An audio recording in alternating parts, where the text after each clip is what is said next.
They're considered the lifeblood of the economy. An estimated 15 million commuters use taxis daily to get to and from work. But some of those who have tried to enter this market to make a living say they are being overcharged for faulty vehicles and duped into expensive contracts. With the eyes, you can see that this one is too old. How old was it? How many mileage on the clock? The kilometers, when I checked, it was 538,000. And how much was the finance for? It's 411,600. The first time when they give you a contract, they just say, sign here, and then you are in hurry, you just sign. A study of a sample of contracts reveals that SA Taxi finances refurbished vehicles at up to double the so-called book value.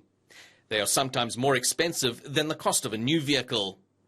But SA Taxi has defended this, saying on average they spend about 140,000 rand to refurbish a taxi. Whereas a minibus taxi is an income-generating asset, which means that it has the potential to appreciate in value when well taken care of.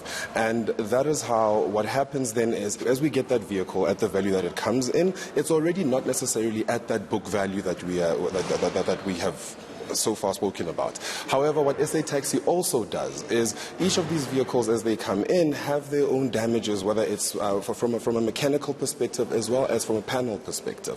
So we invest in the refurbishment of these vehicles. Santaco, which bought a 25% stake in SA Taxi in 2018, says they don't know how the business determines the value of the vehicles. We are going to investigate, probably through our structures and in particular, affected operators. But also parallel to that, we will engage with SA Taxi Finance through the instrument that on our behalf manages the shareholding, which is our business division called Taxi Choice. SA Taxi denies it's operating a monopoly. It says there are simply not many finance providers willing to take the risks associated with the sector. The company insists its contracts comply with the National Credit Act. But this provides little comfort for operators stuck with faulty vehicles and significant debt to service. Barry Bateman, Johannesburg.